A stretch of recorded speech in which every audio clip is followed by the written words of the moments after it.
महाभारत की अधिकतर कथाओं में कौरव पांडव से जुड़े प्रसंगों और कथाओं का विवरण मिलता है। इन कथाओं के बारे में अधिकतर लोग जानते भी हैं, पर इस धर्म ग्रंथ में और भी ऐसी कथाएं हैं जो आम जनमानस को जानना चाहिए।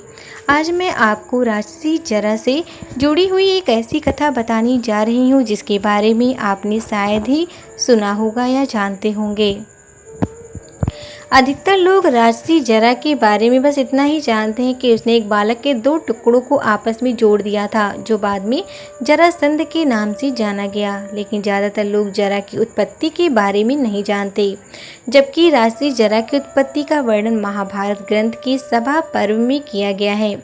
महाभारत के सभा पर्व के अनुसार उस समय वृद्धार्थ काशी नरेश हुआ करते थे। उनकी 2 रानियां थीं, लेकिन कोई संतान नहीं थी। इसी चिंता में काशी नरेश हमेशा डूबे रहते थे। एक दिन उन्हें पता चला कि उनके राज्य में ऋषि चंड कौशिक आए हुए हैं। राजा को एक उम्मीद की किरण दिखाई दी और वो ऋषि से मिलने चले गए। ऋषि के पास पहुंचकर उन्होंने बताया कि उनकी कोई संतान नहीं है। ऋषि की राजा को बात सुनकर दया आ गई। ऋषि ने जरा को एक आम का फल दिया और कहा कि इसे अपनी रानी को खिला दे। काशी नरेश वो आम का फल लेकर अपनी महल आ गए। राजा दोनों पत्नियों से बराबर प्रेम करते थे, इसलिए राजा ने फल को आधा आधा काटकर दोनों पत्नियों को खिला दिया। कुछ समय बाद दोनों रानियों के गर्भ से आधे आधे पुत्र हुए। आधा हिस्सा एक पत्नी के गर्भ से, आधा दूसरी से। यह देख दोनों रानियां डर गईं। दोनों ने आधे पुत्र को एक जंगल में फेंकवा दिया। उसी समय उस जंगल से एक जरा नामक राक्षसी जा रही थी। उसने मांस के उन दोनों लथड़ों को देखा और उसने दोनों को उठा लिया। जैसे ही वो दोनों लथड़ों के पास में आई, वे दोनों मांस के टुकड़े आपस में जुड़ गए। जुड़ते ही यह बालक गर्जना करने लगा। यह देख जरा घबरा गई और उसको लेकर काशी नरेश वृद्धार्थ के पास पहुंची। पर महल के अंदर जाने से पहले जरा ने अपना रूप बदल लिया। वे एक सुंदर रूपवती कन्या बन गईं।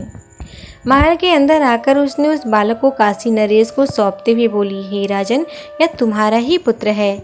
ब्रह्म ऋषि के वरदान से तुम्हारी दोनों पत्नियों के गर्भ से इनका जन्म हुआ है। तुम्हारी दासियों ने इस बालक को जंगल में फेंक दिया था। मैंने इसकी रक्षा की। बालक को देखकर काशी नरेश के हर्ष की सीमा न रही। उसने कन्या रूपी राक्षसी से पूछा, हे कल्याणकारी, तुम कौन हो, मुझे बताओ। मुझे तो ऐसा प्रतीत होता है कि तुम इच्छा अनुसार विचार करने वाली कोई देवी हो। लेकिन तब उस कन्या ने काशी नरेश को बताया कि हे राजन, मेरा नाम जरा है। मैं इच्छा अनुसार रूप धारण करने वाली एक राक्षसी हूँ। तुम्हारे घर में पूजित हूँ, सुखपूर्वक रहती चली आई हूँ। हे राजन, कहने को तो मैं राक्षसी हूँ, परंतु पूर्व काल में ब्रह्मा जी ने गृह देवी के नाम से मेरी सृष्टि की थी।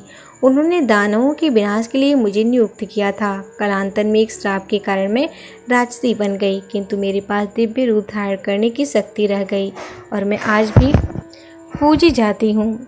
जो कोई अपने घर की दीवार पर मुझे अनेक पुत्रों सहित स्त्री के रूप में भक्ति पूर्वक समर्पित कर, उसके घर में सदा वृद्धि होती है।